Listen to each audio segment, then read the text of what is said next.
안녕하세요. 반갑습니다. 말씀과 함께하는 수요일입니다. 세상이 묻고 진리가 답하다라는 책을 중심으로 말씀 나누고 있습니다. 이 책은 책을 위해서 쓴 책이 아니고 원래는 강의를 했던 내용을 정리하고 편집한 책입니다. 말씀드렸다시피 베리타스 포럼이라는 하버드 대학을 중심으로 시작한 그리고 지금 여러 대학에서 기독교적인 어떤 진리와 세계관 또 사상에 대해서 깊이 있게 나누는 그런 강연입니다. 지난 두 번은 첫 번째 챕터인 진리를 따르는 삶이 존재하는가, 리처드 존 노이하우스 신부님의 강의를 나눴었고요. 이번 주부터는 오스기니스의 강의, 오스기니스 아시나요? 소명이라는 책으로 잘 알려진 분인데 오스기니스의 진리의 시간이라는 강연을 중심으로 해서 나누려고 합니다. 사실 이번 강의도 이번 챕터도 지난번하고 뭐 이렇게 연결되는 부분, 비슷한 부분 꽤 많이 있습니다. 이 오스기니스의 이 강의를 보면 오스기니스가 이 숫자 2를 많이 좋아하는 것 같다는 생각이 좀 들었어요. 그래서 챕터 두 번째 챕터일지도 모르겠습니다. 이거 뭐 편집자는 다른 분이지만 지금 일단 네 가지 큰 주제를 가지고 이야기를 나누는데 그 각각의 제목이 이런 겁니다. 진리의 위기와 함께 따라오는 두 가지 위기. 두 번째는 진리를 믿기는 하지만 그것을 무척 무신경해진 사람들을 위한 두 가지 논증. 세 번째는 진리에 대해서 극단적으로 회의하는 아예 관심이 없고 그것을 부정하는 이들을 위한 두 가지 논증. 다 둘이죠, 이죠. 마지막도 그렇습니다. 진리에 대해 흔들림이 없는 확고한 관점을 가진 우리 모두에게 진리가 던지는 두 가지 도전. 이렇게 이렇게 해서 네 가지 주제로 이야기를 합니다. 먼저 이 두 가지 진리의 위기에 함께 따라오는 두 가지 위기에 대해서 나누려고 합니다. 앞서서 나눴던 그 노이하우스 신부님의 강의와 마찬가지로 오스기니스 역시 지금 우리 시대가 진리를 잃어버리는 시기, 절대적인 진리를 부정하는 시기라는 것을 전제로 이야기를 시작합니다. 이전에는 절대적인 진리가 있었고 객관적인 진리가 있다고 믿었고 그것을 추구했던 시기라면 지금은 그런 것을 거론한 사람에 대해서 막 원시인 같다, 뭔가 문제가 있는 어떤 반동분자다 라고 생각을 할 정도였던 분위기라는 거죠. 특히 이제 학문적인 영역에서 그렇다는 거예요. 그렇지만 진리라는 것은 내가 누구인지 그리고 내가 살아가는 이 현실이 무엇인지를 알고 삶을 이끌어가기 위해서 반드시 필요한 것입니다. 자유를 얻고 또 그것을 누리는 데 있어서도 가장 핵심적이고 중요한 요소가 진리입니다.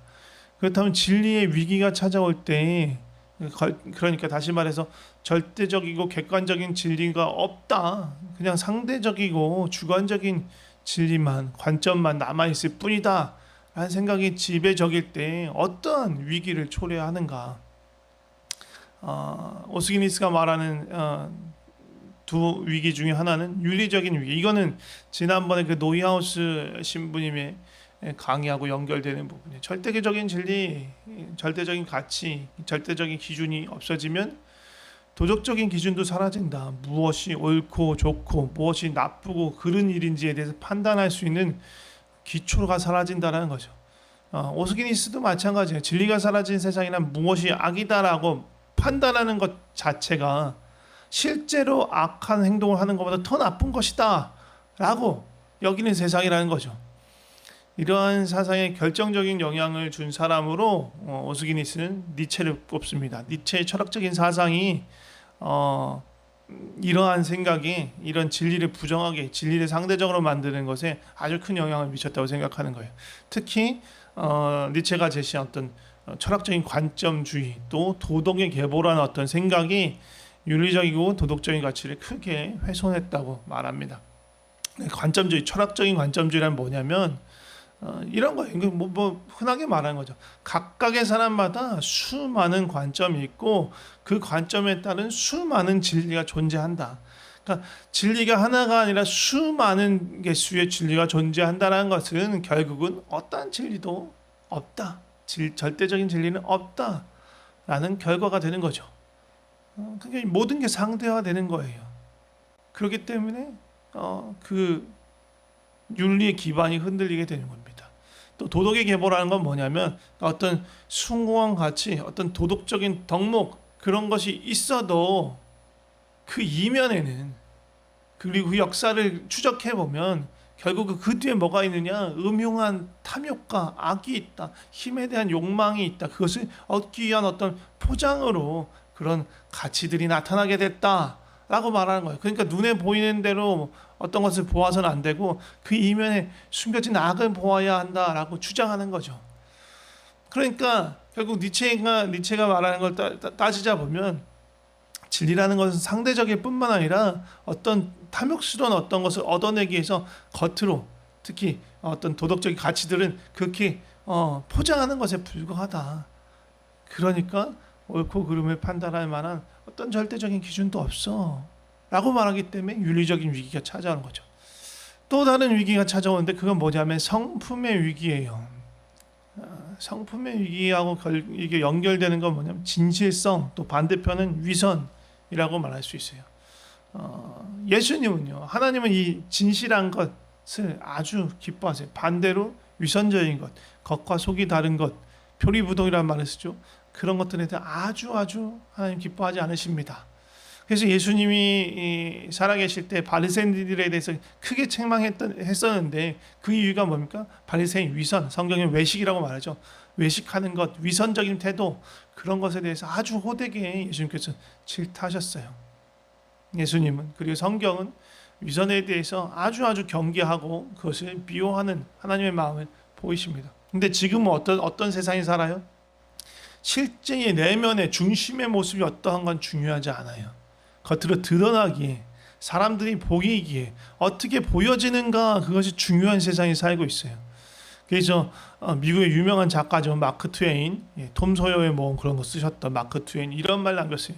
미국에서의 성공의 열쇠는 정직이다. 그런데 만약 그것을 꾸며낼 수 있다면 이미 당신은 성공한 것이다. 이거 엄청 모순적인 말이면서도 엄청 이 폐부를 찌르는 말이에요. 정직이 성공의 열쇠. 그래 맞다. 그런데 진짜로 실제로 정직할 필요는 없어. 그 정직과 가장 반대에 있는 그 거짓으로 흉내만 낼 수 있다면 그것으로만으로도 충분해. 라고 말하 이게 미국적인 가치라고 말하는 거예요. 그리고 그것이 수많은 사람들이 겉으로 드러나는 이미지, 외모, 포장, 훨씬 더 관심을 갖고 그럴듯하게 보이는 데 힘을 쏟게 만드는 이유입니다. 진리가 흔들리는 세상에서 중요한 건 중심이 아니라 외향의 세계, 성품이 중요한 것이 아니라 진짜 그 진실한 성품이 중요한 것이 아니라 드러나 보이는 것, 이미지, 첫인상 그런 것들이 훨씬 중요하기 때문에 그것을 포장하기 위해 더 많이 애를 쓴다는 거예요. 이것이 성품의 위기입니다. 자, 이런 세상에서 진리에 대해서 여러 가지 스탠스가 있을 수 있어요. 네, 그러니까 뭔가 진리에 대해서 인정하지만 그러나 뭐 그거에 크게 관심 없는 사람도 있고 진리를 아주 부정하는 사람도 있고 또 진리를 아주 확고하게 받아들이는 사람들이 있죠. 근데 먼저 진리에 대해서 애매한 자세를 갖고 있는 사람들을 위한 두 가지 논증을 얘기할 건데 이것도 역시 또 두 가지 부류로 나눠서 얘기합니다.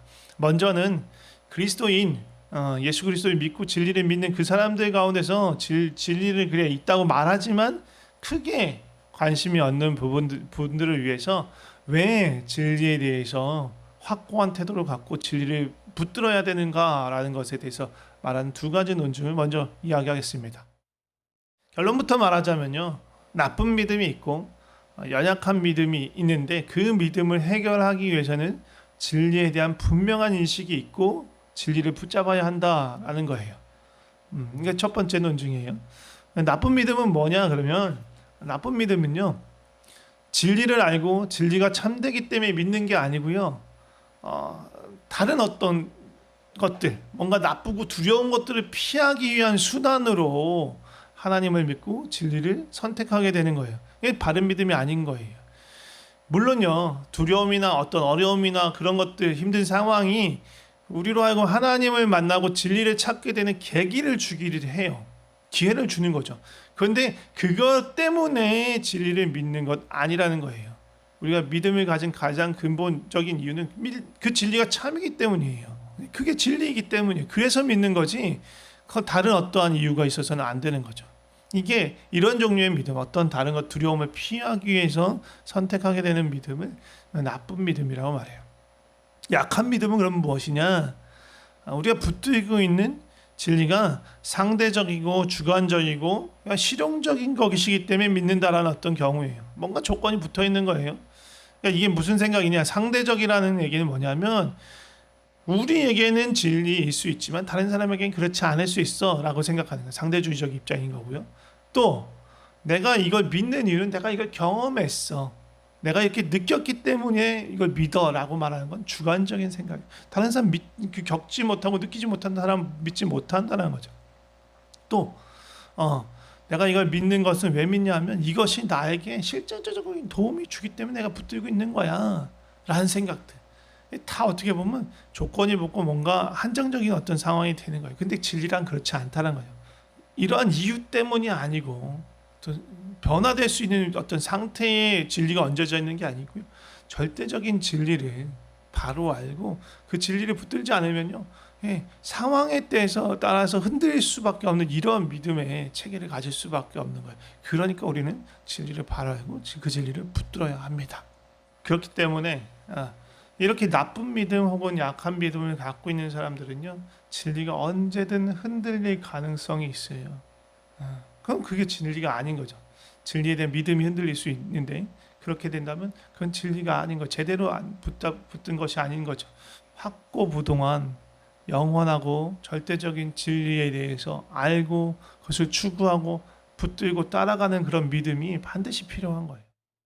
이제 그리스도인들 중에서 진리에 대해서 애매한 스탠스를 갖고 있는 사람들에게 진리가 왜 필요하고 붙들어야 하는지에 대한 두 번째 논증인데, 이것도 결론부터 말하자면, 하나님 자신이 유일한 진리고 그 진리가 믿음의 핵심이기 때문에 우리가 진정한 그리스도를 믿는 사람, 하나님을 믿는 사람이라면 그 진리를 알아가기를 포기할 수 없다는 거예요. 그게 정상적인 믿음의 길이라는 거죠. 진리는요, 따로 있는 게 아니에요. 하나님이 진리세요. 인격적이며 전능하신 그 하나님만이 유일하신 진리예요. 그래서 하나님은 진리이시기 때문에 진리를 말씀하시고 진리에 따라서 행동하십니다. 그리고 그 행하심과 그 말씀은 역사를 통해서 나타나요. 결국 진리를 안다는 건 뭐냐면, 우리의 삶과 역사를 통해서 그 하나님의 말씀과 행하심을 알아가고, 그것을 통해서 하나님을 깊이 알아가는 과정이 진리를 알아가는 과정이에요. 그러니 참된 그리스도인, 하나님의 백성, 하나님의 자녀라면 하나님은 그리스도와 하나님을 알아갈 수밖에 없는데, 그것이 진리를 향해 가는 길이고 진리를 붙들 수밖에 없는 거예요.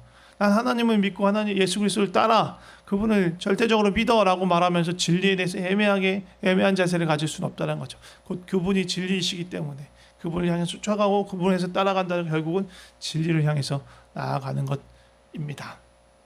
자, 오늘은 여기까지만 하고 그만 마치도록 하겠습니다. 다음 주에는 이렇게 애매한 스탠스를 가진 분들 중에 오늘은 신자들을 향한 두 가지 논증을 얘기했고요. 다음 주에는 불신자들 중에서 이렇게 애매한 스탠스를 가진 사람들의 어떻게 진리에 대해서 태도를 갖는 것이 좋은가에 대한 논증, 두 가지 논증에 대해서 이야기하도록 하겠습니다. 제가 기도하고 마치겠습니다. 길이요 진리요 생명이신 예수 그리스도를 찬양합니다. 주님을 더욱 알기 원합니다. 주님, 우리가 주님을 애매한 상태로 알길 원치 않습니다. 진리에 대해서, 믿음에 대해서, 주님에 대해서 애매한 태도로 있기를 원치 않습니다. 상대적인 것, 주관적인 것, 실용적인 상태로, 실용적인 이유로 주님을 믿는 것을 멈추기를 원합니다. 주님 말씀 안에서, 진리 안에서 인격적이고 또 모든 것이 가능하신, 전능하신 그 주님을 깊이 만나게 하여 주시옵소서. 또 우리 삶 속에서 주님의 그 역사와 주님의 말씀을 보게 하여 주시옵소서. 주님에 대한 확실한 믿음을 갖지만 또 그렇다고 내가 진리를 소유한 마냥 고압적이고 권위적인 어떤 교만한 마음과 독선적인 마음, 독선적인 태도를 갖지 않게 하여 주시옵소서. 진리와 성품과 윤리의 위기인 세상 속에 살아가면서 이 세대를 닮아가지 않고 진리이신 예수님을 따라 세상에 빛을 비추는 자로 살게 하여 주시옵소서. 주님 감사합니다. 예수님의 이름으로 기도드립니다. 아멘.